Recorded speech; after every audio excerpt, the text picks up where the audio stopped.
Alright, Path of Exile, patch 3.2, new Ascendancy build ideas, Shadow Edition. Let's go.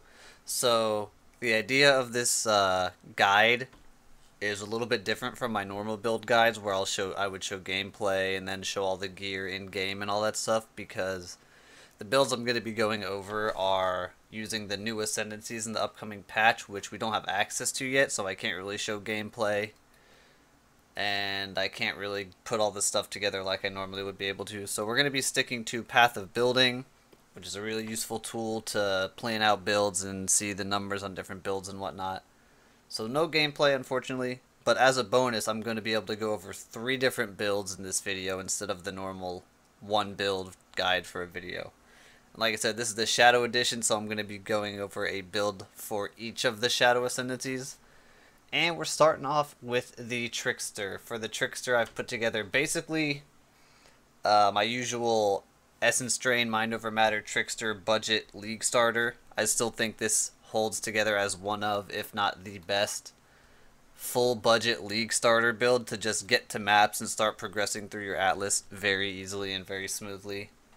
So you'll see on the gems, it's Essence Drain, normal stuff. You've got your Contagion set up, you've got a Wither Totem, your shield charge for mobility, golem with your despair aura, and then your utility stuff with the immortal call and the Vol haste. Nothing too out of the ordinary. It's a level 90 character, and he's sitting at roughly 6k life and about 1800 unreserved mana for the total life pool, plus a little bit of ES.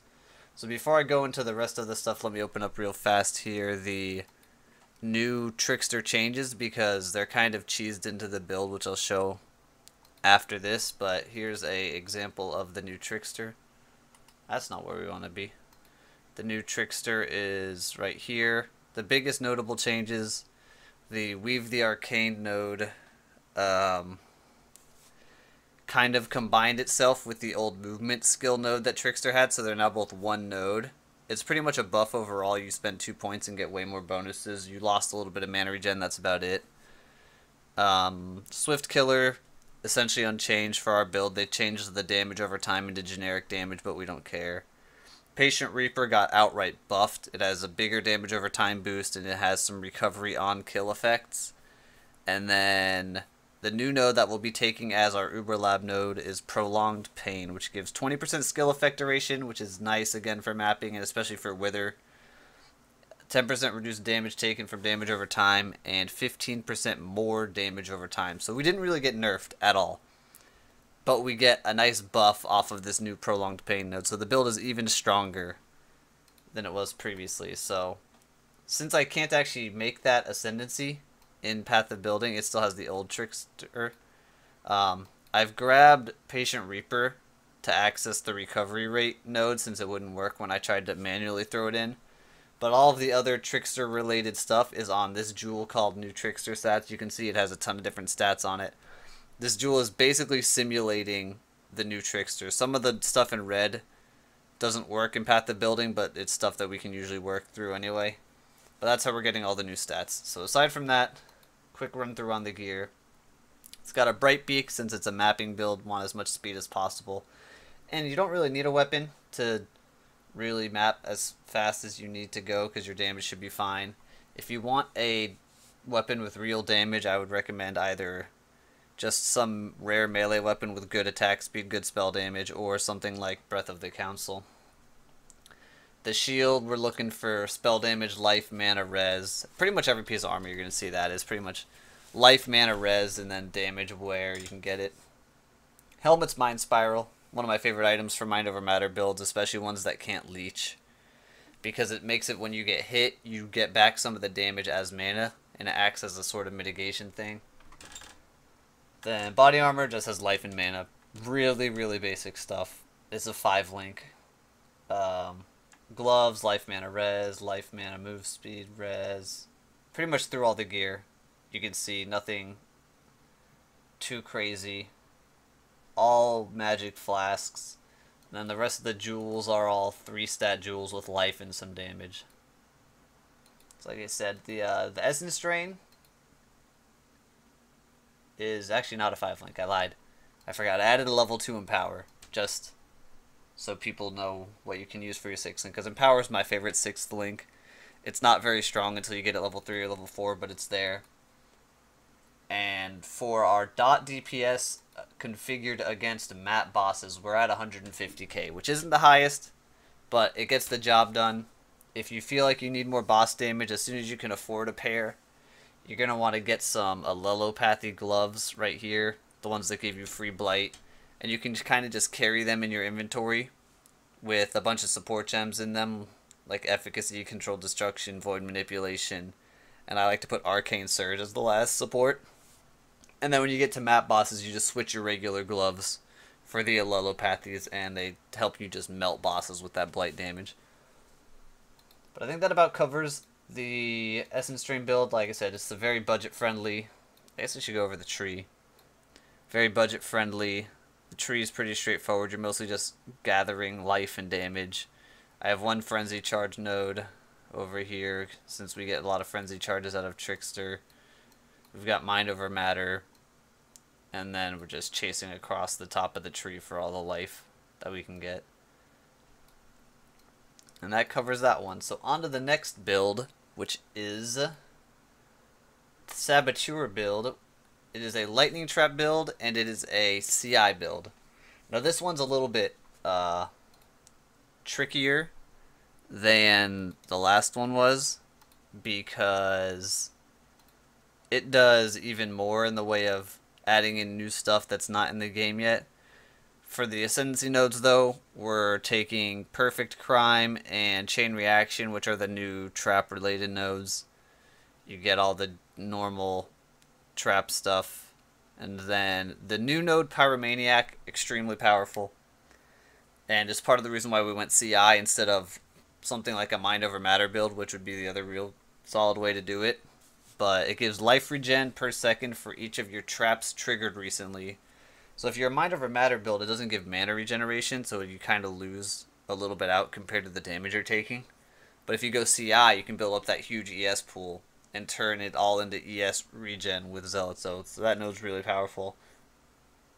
And then for the final node, we've got Born in the Shadows, the updated blind node. I actually like this one much, much more than Explosives Expert. I don't think I would really take this node on any build.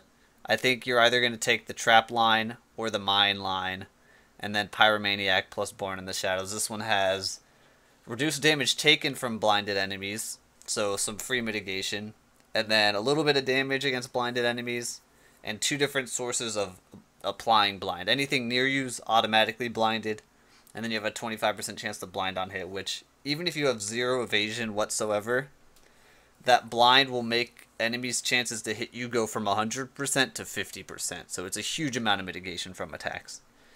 Can't really underestimate how strong blind is. But back to the build, because there's another thing we need to address here. Again, the Saboteur stuff is on a jewel, covering all the stats that we needed to fake into Path of Building. I also have a fake shock ring, which says enemies you curse take 20% increased damage. I had to use that stat line to put the increased damage modifier from shock on. Since Path of Building doesn't really like shock still, you can't put a variable amount of shock, to my knowledge. It's either 0 or 50.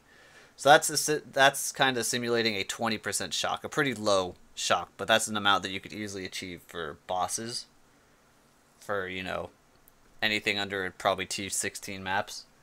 And then we also have the body armor is called Spider Unique Thingy. This is the new, one of the bestiary uniques.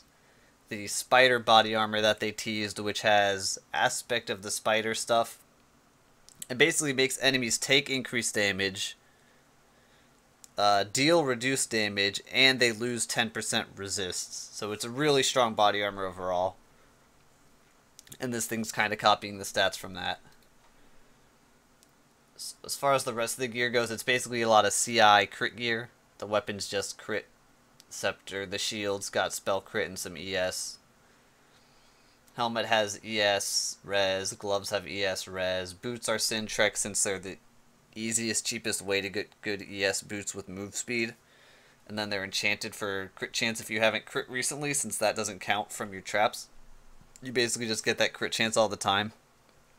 Unless you shield charge into something and crit it, then you'll lose it for a little while. Amulet is Eye of Chayula for our stun immunity. There is a chance we don't want this amulet depending on what item slot we can get the aspect of the spider from. Whatever slot we need to sacrifice to get that buff. Because the body armor doesn't give the buff, it just makes it a lot stronger. You may have to drop Eye of Chayula for a Valyrium ring for your stun immunity. You just deal with it whichever way you need to. Then the other ring is a just ES Res Strength ring. Darkness Enthroned for the belt because it's just way too OP. With some ES Crit Multi jewels. For flasks, we've got a Wise Oak, bunch of blue flasks, an Energy from Within, and 2 more Abyss jewels for the other spots. And the Energy from Within is down here by melding to turn that all into pure energy shield related stuff. So for the skills, it's Lightning Trap build, like I said. We've got Crit Strikes, Lightning Pen, Trap Damage, Cluster Traps, and Controlled Destruction. And so you'll see this is with Cluster Traps, which means you're throwing 4 traps at a time. And we still have an average hit against standard map bosses of 62,000. So if you throw the full cluster, you're hitting for just under 250k per throw. Now you're limited by your trap cooldown, but that upfront burst should be more than strong enough to almost instantly kill just about any map boss, because that upfront burst is going to top over 1,000,000 damage if you can pre-stack any bit of your traps before engaging. Which was one of the big downfalls of trap builds is boss damage, but as long as you don't try to push the character into something like Shaper Guardians or Elder Guardians, you should be okay. Now aside from that, we've got our Auras, Discipline, Wrath, with a Golem, and then an Orb of Storms, Curse on Hit, Ellie Weakness, which probably shouldn't be Orb of Storms realistically since we've added in the boots, so maybe we would just remove these and just set it to an Ellie Weakness on a self-cast somehow for when you need it on bosses. And that's so you can get your boss resists lowered a bit. For the tree, we start off at Shadow. We're grabbing crit damage, ES, proj nodes, Fangs of the Viper, mostly just for the move speed and the dex. And then kind of traveling around, getting the relevant trap nodes. The most important, obviously, Clever Construction, High Explosives are really powerful. You need Hasty Reconstruction for the cooldown. You've got your CI node. And then down here we've got the Pierce nodes so that our Lightning Trap can pierce. If you can get your hands on a helmet with Lightning Trap, Pierce, Enchant, you can actually unspec all 5 of those nodes and put them somewhere else for damage or energy shield. Like you could grab Crackling Speed, which is really good. I just couldn't find the points to get it on the current tree, but that would be a big DPS boost. You could grab a couple ES nodes. Whatever you want to grab if you can get that enchant. Well, then we make our way over, more crit multi, Blast Cascade for power charge generation and even more crit stats, down through Witch ES, Alchemist for the flask effect, and then we're traveling left across the top of the tree to finish off some more ES, some more crit, and Zealot's Oath, which was again for the Pyromaniac node so that that trap life regen will apply to our energy shield instead. And what you end up with is we've simulated throwing 15 traps recently. The buff cap's out at 20%, but it's not very realistic to get 20 traps out in 4 seconds unless you're just maximum spamming, which you're not really going to be doing all the time. It's more likely that you'll be a little bit under that. So I've stuck it at 15%, which I think is a realistic number to maintain. And with that in mind, we are currently sitting at 1,300 energy shield regen per second. And that number actually goes up to... Oh, no, it doesn't go higher, does it? If you swap out your Basalt Flask for a Sulfur Flask, which I don't think I wanted to do anymore, but you can if you're like, if you don't think you need the Fizz mitigation. If you swap it out for a Sulfur Flask and you sit on the Consecrated Ground, you can buff it up to almost 1,800 life per second. Kind of up to you. I think the Basalt Flask is actually better overall. But either way, you're regenerating a lot of energy shield. You're doing a ton of burst damage, and the piercing lightning traps should have no problem clearing through your maps with ease. And overall, it'll be a really safe build, I think. So, we cover everything. We got the skills, we got the tree, we got the gear. I think that's it. On to the final build for this video, which is, save the changes, Assassin Ice Nova. Now, this one was more of an experimental kind of thing, and it's not completely finished, but for the most part it is. It's a Ice Nova build using all the buffed up assassin to help damage against bosses and whatnot. And then also we have a pretty heavily buffed up Herald of Ice with a lot of utility support on it to get some good procs to help our clear speed and our DPS. So it's got crit strikes on the Herald of Ice, which puts the Herald at a solid 72% crit chance with power charges and diamond flask up. So it's going to be critting a lot. It's going to be freezing a lot, and it can potentially chain off of weak enough enemies by itself. But the big thing is that whenever this Herald of Ice hits, which is doing an average damage of 10,000, so it shouldn't have too much of a problem getting kills. You've got Onslaught support in it, so it's going to be giving you Onslaught, and you also have Ice Bite support in it, which is going to give you Frenzy charges. So your Herald of Ice, in addition to doing pretty good damage, is feeding you Onslaught and Frenzy charges throughout the entire map. For your Ice Nova, which is linked up with Spell Echo, Hypothermia, Cold Pen, Controlled Destruction, and then AoE/Concentrated Effect for whatever you're fighting. I've got Concentrated Effect in since we're going to be looking at the boss damage, since this is once again set to standard bosses. The reason I'm not setting any of these to like Shaper resist is because the builds weren't made for endgame bossing. These are all more of map Atlas progression type builds.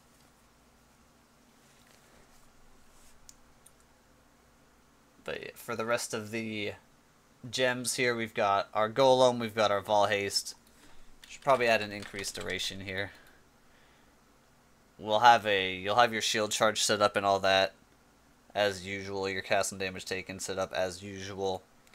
But then we also have a Warlord's Mark on Blasphemy. Now you don't need this. You can get Warlord's Mark on a ring with the new Elder mods for rings. The reason I have it here as a Blasphemy is one, because at the start of the league, if you try to start off with this, you're obviously not going to have the ring right away. But two is because we're saving space for a potential aspect of the whatever skill, which are the new self buffs from the Bestiary League, uniques and items and all that. And they do reserve mana. We don't know how much. So we want to keep some mana open for potentially that. But if you could fit it in, you would ideally have the Herald of Ice plus the aspect plus something like Herald of Thunder, maybe Arctic Armor for some defense. But we're keeping our mana reasonable in anticipation for one of the aspect buffs. I just don't know which one's going to be the best. Speaking of mana, this is actually not a Mind Over Matter build. We've skipped out on it this time, and instead we have focused for a hybrid build between Life and Energy Shield, which I used to hate, but you can actually make it work now. It works much more smoothly thanks to the new Soul Tether belt. But on the tree, we're getting crit, LE, life nodes. It's pretty similar to the Lightning Trap tree, just we're avoiding mana and we're avoiding trap nodes, obviously. And so we'll dive a little bit further off to the left into the Templar instead of stopping up here. So we get the Templar AoE, some cast speed, some more elemental damage. And then obviously all of the power charges that we have access to, since we are an assassin and we scale much better off of those. But other than that, no keystones in this build at all. We're just mostly chasing stats. And on to the gear. Again, we've got just a rare damage, crit, attack speed scepter. I made it a Shaper item with elemental damage because ideally you're going to go for stuff like elemental damage over spell damage to help scale your Herald of Ice. And it's not that hard to roll these mods.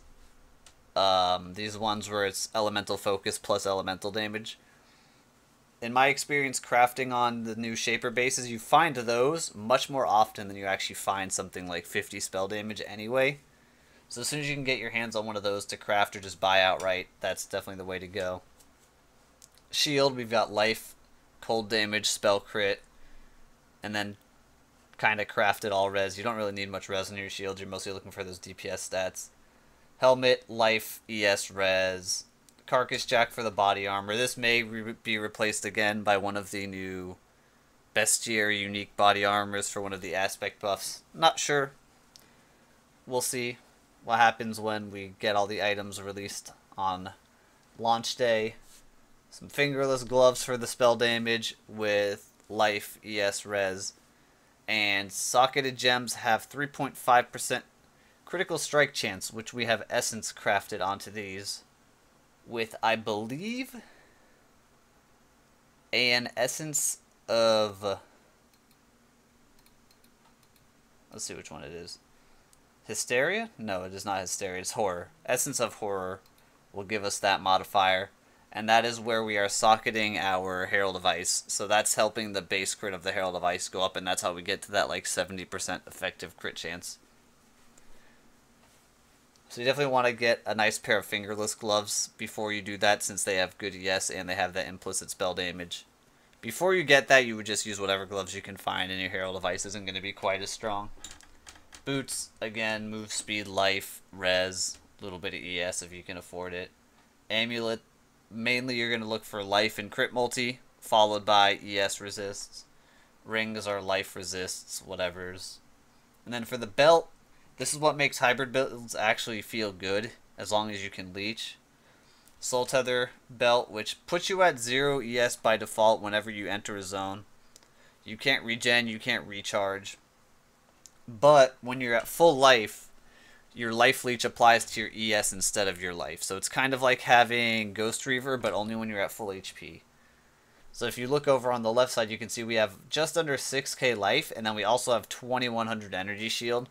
So we enter a map at about 6k life, but as soon as you start hitting mobs, thanks to the Warlord's Mark, Blasphemy, cursing them and giving you all that leech, you're going to pretty quickly build up that ES buffer, so you'll be at about 8k combined life ES, and you should be able to sustain it most of the way through your map and be pretty good to go, so it adds a lot of defense to the build, which still sits at over 400k DPS against bosses. And then on the flasks, Life Flask, we've got a Wise Oak again. And then Basalt, Diamond, Quicksilver. On the jewels, we've got one Abyss Jewel and a bunch of just regular jewels. In addition to the Assassin Stats Jewel, which is one of the modifiers on it says 100% increased damage. That's because one of the new nodes shows 100% increased damage. I guess I should open that, huh? Assassin. 100% increased damage while there is only one nearby enemy. So against any map boss, we're pretending we're fighting a map boss here. And we've killed all the ads and whatnot. It's just the boss left, so you get that 100% increased damage to help you wipe out that boss. So that's why that jewel has that stat. And then it's got the move speed if you've killed recently. And most of the other nodes we're actually able to just grab, since these 4 small nodes are the exact same as the ones we would be getting anyway. These nodes didn't really change, other than this one gives you better charge generation, but we work around that by just turning on power charges in the configuration. And then Ambush and Assassinate got combined into one node. So it works out easier, you don't have to make a crazy custom item. But we still are simulating all of the nodes we would be having anyway. And then you end up with what turned out to be a really solid build. I was pretty questionable on this one when I was making it. I wasn't sure if the damage would be good enough. But the fact that it's got pretty much 8k effective HP pool between the life and the ES. It's got over 400,000 DPS. And it actually goes even higher if we set the bosses to full life or to low life. Once they're on low life, you're dealing almost 500k. And you have a built-in culling strike. It shouldn't have an issue either on bosses. It might even be able to freeze some map bosses with an average hit of almost 100,000 on the Ice Nova. And this one's actually, I think, the one that I'm most likely to play. I don't think I'll play this one initially because leveling as an assassin can be a bit rough at the very start of a league. There's not a very good way to do it that's safe. You would probably have to get a Firestorm gem somehow and just play self-cast Firestorm. Whereas for the other two builds, for the Trickster Essence Drain, you can just level as Essence Drain. For the Saboteur Lightning Trap, you can just level as Lightning Trap with like maybe a Fire Trap or an Ice Trap added in for boss damage. The Assassin one's a little bit trickier, but I do think it has potential to be the strongest out of the three once you have everything good and going. And that about covers everything. A little bit longer of a video than I was initially planning on. I'll have to get some things sorted out. I'm going to be trying to make one of these for every different class. There will be 2 or 3 builds per video. Let me know what you guys think about this format, because it's an experiment since we're all in Path of Building and we're just no in-game gameplay, no real items. It's all theory stuff. Yeah, thanks guys for watching the video. Hope you enjoyed it. And I will see you next time.